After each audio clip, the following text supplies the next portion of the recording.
Welcome दोस्तों। Youth Aspire के इस चैनल पे बहुत दिनों के बाद में एक नए इंफॉर्मेशन के साथ में मैं उपलब्ध हूँ। इसके पहले अध्यात्म के बारे में, ज्ञान के बारे में, योगा, क्रिया और शक्ति योग के बारे में बहुत सारी चर्चाएं हुई थी।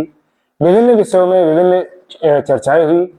इस एपिसोड में हम लोग शॉर्ट में समझेंगे इंटरनेशनली इस समय क्या परिस्थिति है और सारे चैनल्स, सारे न्यूज़पेपर किस चीज पे जोर दे रहे हैं।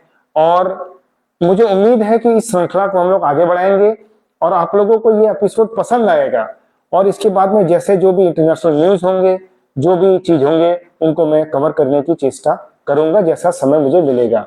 मुझे उम्मीद है आपको ये एपिसोड इंटरेस्टिंग और पसंद आएगा। चलिए शुरू करते हैं आज का एपिसोड। आज के एपिसोड पे वॉर एक ऐसा मुद्दा है जो हर न्यूज चैनल पे, मीडिया पे छाया हुआ है।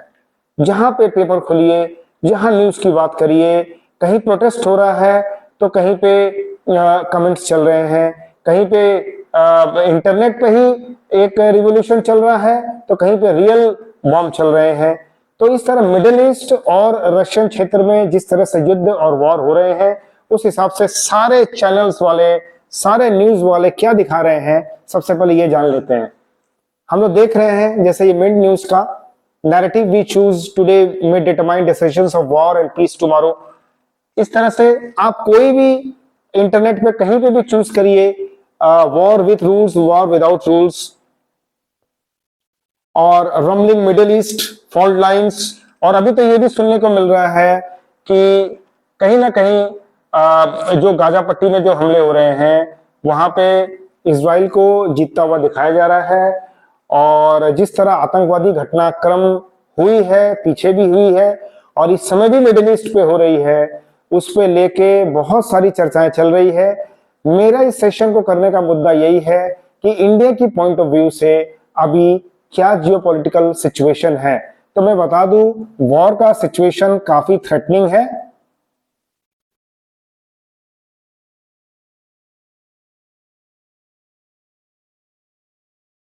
वॉर का सिचुएशन बहुत थ्रेटनिंग है इंडिया के लिए। डिप्लोमेटिकली एक तरफ रशिया, एक तरफ यूएसए, दोनों को बैलेंस करते हुए पीस की तरफ जाना एक बहुत ही डिफिकल्ट फेज है इंडिया के लिए। इंडिया के लिए एक बहुत ही डिफिकल्ट फेज है इस समय, जबकि एक तरफ युद्ध में यूएसए है इजराइल के साथ, वहीं दूसरी तरफ इंडिया ने इजराइल के खिलाफ मत दिया है। और दूसरी तरफ रशिया यूक्रेन वॉर पिछले 1 वर्षों से भी ज्यादा समय से चल रहा है। लगभग 40 दिनों से इजराइल और गाजा के ऊपर में वॉर चल रहा है आतंकवादी हमला के बाद में।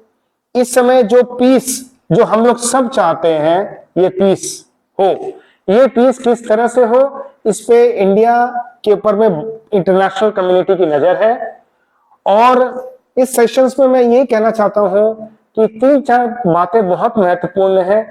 पहला ये कि टेररिज्म के ऊपर में, टेरर के ऊपर में इंटरनेशनली एक गठबंधन होना चाहिए। एक ऐसा गठबंधन जहां पे कोई देश, कोई क्षेत्र या कोई संगठन इस तरह से हमला ना कर दे कि बेकसूर नागरिक मरे। यानी इसके लिए संगठन मजबूत होना चाहिए टेरर के लिए। सेकंड है, पीस के लिए लगातार टॉक्स चलने चाहिए। पीस के लिए टॉक्स लगातार चलने चाहिए। और ये जो प्रोटेस्ट होते हैं, एक समुदाय विशेष के लिए जो प्रोटेस्ट होते हैं, प्रोटेस्ट,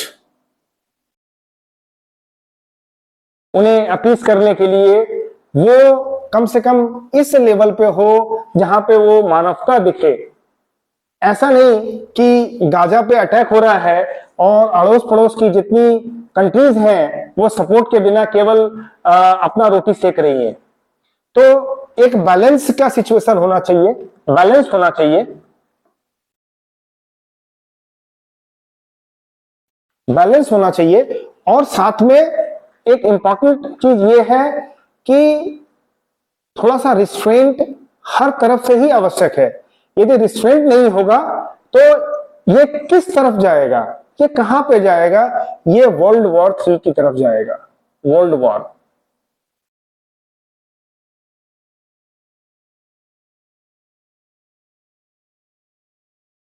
इंडिया की तरफ से भूमिका अभी तक बहुत अच्छी रही है और विदेश मंत्रालय ने बहुत ही अच्छा से अपना काम देखा है, लेकिन अभी जरूरत है थोड़ा सा एडवांस और आगे बढ़ने का, क्योंकि जिस तरह से इंटरनेशनली सिचुएशंस चेंज हो रहे हैं उस हिसाब से भारत को थोड़ा आगे बढ़ के रसिया और यूएसए का बैलेंस के साथ में जिस तरह भी एक महत्वपूर्ण भूमिका निभाना चाहिए। टेरर के ऊपर में सभी देशों का एक मत राय होना चाहिए।